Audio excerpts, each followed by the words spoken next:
Tayo ngayon sa office at ayan po, meron po isang, di ba po tricycle driver po siya? Ayan, pinag-ipunan po talaga niya yung capital niya para makapag-franchise po siya dito sa atin sa JC. Ayan po, di ba?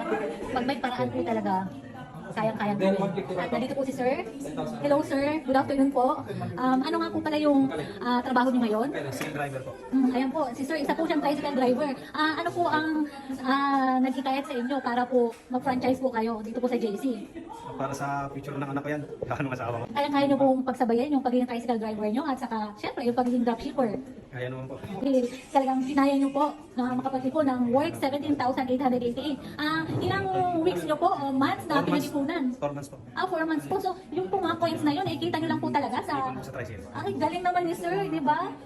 Di ba? Tingnan niyo po, kayang-kaya ni Sir ha. Tricycle driver po siya, pero nagawa niya po ng paraan. Nakapag-ipon po siya. Ayan po, puro po mga coins lahat. Kaya kung ako po sa inyo, dapat ngayon pa lang po, mag-ipon na rin po kayo kasi kahit sino po pwede po dito sa atin.